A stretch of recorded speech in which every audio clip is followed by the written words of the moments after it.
Bottom of the deck ಬಂದಿರುವಂತಹದ್ದು 2 of swords ಬಂದಿದೆ. ಯಾವುದೋ ಕೆಲವು ವಿಚಾರಗಳಲ್ಲಿ ಹೇಗೆ ಡಿಸಿಷನ್ಸ್ ನ ತಗೋಬೇಕು, ಏನ್ ಮಾಡ್ಬೇಕು, ಹೇಗ್ ಮಾಡಿದ್ರೆ ಏನಾಗತ್ತೆ. ಕೆಲವೊಬ್ಬರಿಗೆ 2 ಆಪ್ಷನ್ಸ್ ಗಳಿರುವಂತಹದ್ದು ರೆಪ್ರೆಸೆಂಟ್ ಆಗ್ತಾ ಇದೆ, ಅಥವಾ ಕೆಲವೊಂದು ಆಪ್ಷನ್ಸ್ ಗಳು ನಿಮ್ಮಲ್ಲಿ ಇರುವಂತಹದ್ದು ರೆಪ್ರೆಸೆಂಟ್ ಆಗ್ತಾ ಇದೆ. ಸೊ ಅದಕ್ಕೆ ನಿಮ್ಗೆ ಸ್ವಲ್ಪ ಕಷ್ಟ ಆಗ್ತಾ ಇದೆ. ಕೆಲವೊಂದು ಡಿಸಿಷನ್ಸ್ ಗಳನ್ನ, ನಿರ್ಧಾರಗಳನ್ನ ಮಾಡೋದು ನಿಮ್ಗೆ ಸ್ವಲ್ಪ ಕಷ್ಟ ಆಗ್ತಾ ಇರುವಂತಹದ್ದು ಬಾಟಮ್ ಆಫ್ ದ ಡೆಕ್ ಅಲ್ಲಿ ರೆಪ್ರೆಸೆಂಟ್ ಆಗ್ತಾ ಇದೆ.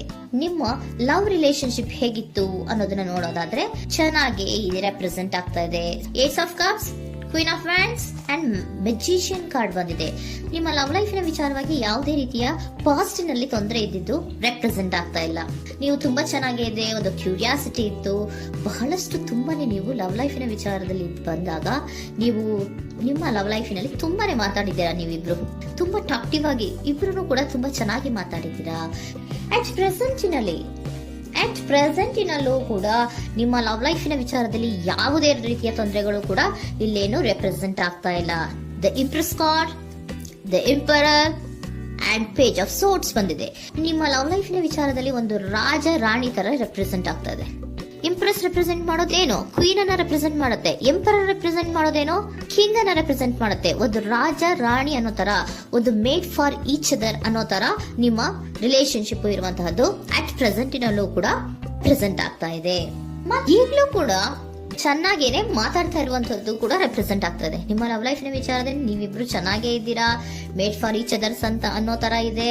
ನೀವು ಬಹಳ ಶಾಂತತೆಯಿಂದ ಇದ್ರೆ ಅವರು ತುಂಬಾ ಪ್ರಾಕ್ಟಿಕಲ್ ಆಗಿ ಯೋಚನೆ ಮಾಡ್ತಾರೆ. ನೀವು ಒಂದಕ್ಕೊಬ್ರಿಗೂ ಹೊಂದಾಣಿಕೆ ಅನ್ನೋದು ತುಂಬಾ ಚೆನ್ನಾಗಿದೆ, ಯಾವುದೇ ರೀತಿ ತೊಂದರೆ ಇಲ್ಲ. ಈಗಲೂ ಕೂಡ ನೀವು ಅವಾಗ್ಲೂ ಹಿಂದೆನೂ ಮಾತಾಡ್ತಾ ಇದ್ರಿ, ಈಗಲೂ ಕ್ಯೂರಿಯಾಸಿಟಿಯಿಂದ, ಬಹಳ ಇಂಥ್ಯೂಸಿಯಾಸಮ್ ಇಂದ ಈಗಲೂ ಕೂಡ ನೀವು ಚೆನ್ನಾಗೇನೆ ಮಾತಾಡ್ತಾ ಇರುವಂತಹದ್ದು ರೆಪ್ರೆಸೆಂಟ್ ಆಗ್ತಾ ಇದೆ. ಯಾವುದೇ ರೀತಿಯ ತೊಂದರೆಗಳಿಲ್ಲ, ಸೂಪರ್. ಇಮಿಡಿಯೇಟ್ ಫ್ಯೂಚರ್ ಏನ್ ರೆಪ್ರೆಸೆಂಟ್ ಆಗ್ತಾ ಇದೆ? Immediate future the hierophant card, 9 of wands and star card represent ಆಗ್ತಾ ಇದೆ. ಕೆಲವೊಬ್ರು ಲವ್ ರಿಲೇಶನ್ಶಿಪ್ ಅಲ್ಲಿ ಇರುವಂತಹ ಕೆಲವೊಬ್ರು ಮಾತ್ರ ಇಮಿಡಿಯೇಟ್ ಫ್ಯೂಚರ್ ನಲ್ಲಿ ಕೆಲವೊಬ್ರು ಮದುವೆಗಳಾಗುವಂತಹ ಸಾಧ್ಯತೆಗಳು ರೆಪ್ರೆಸೆಂಟ್ ಆಗ್ತಾ ಇದೆ. ಒಂದು ಸೀರಿಯಸ್ ಕಮಿಟ್ಮೆಂಟ್ ಇರುವಂತಹದ್ದು, ಬರೀ ಪ್ರೀತಿ ಮಾಡುವಂತಹದ್ದಲ್ಲ, ಒಂದು ಸೀರಿಯಸ್ ಕಮಿಟ್ಮೆಂಟ್ ಅಲ್ಲೂ ಕೂಡ ಇರುವಂತಹದ್ದು ನಿಮ್ಮ ಲವ್ ಲೈಫಿನಲ್ಲಿ ರೆಪ್ರೆಸೆಂಟ್ ಆಗ್ತಾ ಇದೆ. ಮತ್ತೆ 9 ಆಫ್ ವ್ಯಾಂಡ್ಸ್ ಏನಪ್ಪಾ ಅಂದ್ರೆ, ನೀವು ಇಷ್ಟು ದಿನದಿಂದ ಮಾಡ್ಕೊಂಡು ಪ್ರೀತಿಸ್ಕೊಂಡು ಬಂದಿದ್ವಿ, ಇಬ್ರಿಗೂ ಅಡ್ಜಸ್ಟ್ಮೆಂಟ್ ಇದೆ, ಇಬ್ರಿಗೂ ಹೊಂದಾಣಿಕೆ ಇದೆ, ಏನಾಗುತ್ತಪ್ಪ ಅಂತ ಸ್ವಲ್ಪ ನೀವು ಯೋಚನೆಯನ್ನ ಮಾಡ್ತಾ ಇದ್ದೀರಾ ಈ ಲಾಸ್ಟ್ ಮೂಮೆಂಟ್ ಅಲ್ಲಿ. ಬಟ್ ಯೋಚನೆಯನ್ನ ಮಾಡುವಂತ ಅವಶ್ಯಕತೆ ಇಲ್ಲ. ನಾನು ಇದಕ್ಕೆ ಒಂದು ಕ್ಲಾರಿಫಿಕೇಶನ್ ಕಾರ್ಡ್ ಅನ್ನ ತಗೊಂಡಾಗ ಸನ್ ಕಾರ್ಡ್ ಬಂದಿದೆ. So sun is represented by light. ನಿಮ್ಮ ಲವ್ನಲ್ಲಿ ಒಂದು ಪಾಸಿಟಿವ್ ಲೈಟ್ ಇದೆ. ಸೊ ಹೆದರುವಂತಹ ಅವಶ್ಯಕತೆ ಏನೂ ಇಲ್ಲ.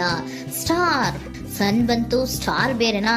ಸ್ಟಾರ್ ನಿಮ್ಮ ಲವ್ ಲೈಫಿನ ವಿಚಾರದಲ್ಲಿ ಸ್ಟಾರ್ ಕೂಡ ಇದೆ. ಕೆಲವೊಬ್ಬರಿಗೆ ಮದುವೆ ಕೂಡ ಆಗುವಂತಹ ಸಾಧ್ಯತೆಗಳು ನಿಮ್ಮ ಲವ್ ಲೈಫಿನ ವಿಚಾರದಲ್ಲಿ ರೆಪ್ರೆಸೆಂಟ್ ಆಗ್ತದೆ.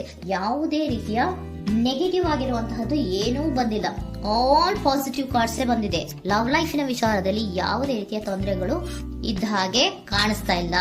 ಬಟ್ ನೀವು ಸ್ವಲ್ಪ ಕೆಲವೊಂದು ಏನ್ ಮಾಡೋದು ಅಂತ ಸ್ವಲ್ಪ ನೀವು ಆಲೋಚನೆಯನ್ನ ಮಾಡ್ತಾ ಇರುವಂತಹದ್ದು, ಸ್ವಲ್ಪ ಕೆಲವೊಂದು ನಿರ್ಣಯಗಳನ್ನ ಮಾಡೋದಕ್ಕೆ ಸ್ವಲ್ಪ ಕಷ್ಟ ಆಗ್ತಾ ಇರುವಂತಹದ್ದು ರೆಪ್ರೆಸೆಂಟ್ ಆಗ್ತಾ ಇದೆ ಅಷ್ಟೇ. ಅಷ್ಟನ್ನ ಬಿಟ್ಟರೆ ನಿಮ್ಮ ಲವ್ ಲೈಫಿನ ವಿಚಾರದಲ್ಲಿ ಯಾವುದೇ ರೀತಿಯ ತೊಂದರೆಗಳೇನು ಇಲ್ಲಿ ರೆಪ್ರೆಸೆಂಟ್ ಆಗ್ತಾ ಇಲ್ಲ. ಏಂಜಲ್ ಗೈಡೆನ್ಸ್ ಏನ್ ಹೇಳ್ತಾ ಇದ್ದಾರೆ? ನಿಮಗೆ ಫಸ್ಟ್ ಕಾರ್ಡ್ ಕೊಟ್ಟಿರುವಂತಹದ್ದು ಏಂಜಲ್ ಗೈಡೆನ್ಸ್ ಅವರು ಇನ್ ದ ನಿಯರ್ ಫ್ಯೂಚರ್, ಸದ್ಯದಲ್ಲಿಯೇ ಎಲ್ಲವೂ ಕೂಡ ನೀವು ಅನ್ಕೊಂಡಿದ್ದ ತರನೇ ಆಗುತ್ತೆ. ಏಂಜಲ್ ಗೈಡೆನ್ಸ್ ಕೊಡ್ತಾ ಇರೋದು ಬಿ ಅಸರ್ಟಿವ್. ಯಾಕೆ ಬಿ ಅಸರ್ಟಿವ್ ಅಂತ ಕೊಟ್ಟಿದ್ದಾರೆ? ಇಲ್ಲಿ ಸ್ವಲ್ಪ ಡಿಸಿಷನ್ಸ್ ನ ಮಾಡೋದು ಕಷ್ಟ ಆಗ್ತಾ ಇದೆ ಅಲ್ವಾ ನಿಮ್ಗೆ, ಸೊ ಎನರ್ಜಿಯಲ್ಲಿ. ಸೊ ಅದಕ್ಕೆ ಹೇಳ್ತಾ ಇದ್ದಾರೆ ದೃಢವಾಗಿರು, ಆತ್ಮವಿಶ್ವಾಸದಿಂದ ಇರು, ಯಾವುದಕ್ಕೂ ನೀವು ಹೆದರ್ಕೋಬೇಡ ಅಂತ ಹೇಳ್ತಾ ಇದ್ದಾರೆ. ಪೀಸ್ಫುಲ್ ರೆಸಲ್ಯೂಷನ್, ಎಲ್ಲವೂ ಕೂಡ ಶಾಂತಿಯುತವಾಗಿಯೇ ಮುಗಿಯುತ್ತೆ, ನೀನೇನಕ್ಕೂ ಯೋಚನೆಯನ್ನ ಮಾಡಬೇಡ. ಮೆಡಿಟೇಷನ್ ಬ್ರಿಂಗ್ ಆನ್ಸರ್, ಮೆಡಿಟೇಷನ್ ಇಂದ ನಿಮ್ಗೆ ಆನ್ಸರ್ ಗಳಿರುತ್ತೆ. ಸ್ವಲ್ಪ ಕೂಲ್ ಆಗಿರಿ, ಸಮಾಧಾನವಾಗಿರಿ. ಲವ್ ಲೈಫಿನಲ್ಲಿ ಯಾವುದೇ ರೀತಿಯ ಹಿಂದೆಯೂ ಇರಲಿಲ್ಲ, ಈಗಲೂ ಇಲ್ಲ, ಮುಂದೆಯೂ ಕೂಡ ನಿಮ್ಗೆ ಯಾವುದೇ ರೀತಿಯ ತೊಂದರೆಗಳು ರೆಪ್ರೆಸೆಂಟ್ ಆಗಿಲ್ಲ. ಖುಷಿಯಿಂದ ಇರಿ. ಕೆಲವೊಬ್ಬರಿಗೆ ಮ್ಯಾರೇಜ್ ಅನ್ನು ಕೂಡ ಇಲ್ಲಿ ರೆಪ್ರೆಸೆಂಟ್ ಮಾಡ್ತಾ ಇದೆ. ಮತ್ತೆ ಕೆಲವೊಬ್ಬರಿಗೆ ಸೀರಿಯಸ್ ಕಮಿಟ್ಮೆಂಟ್ ಸಿಗುವಂತಹ ಸಾಧ್ಯತೆಗಳು ರೆಪ್ರೆಸೆಂಟ್ ಆಗ್ತಾ ಇದೆ.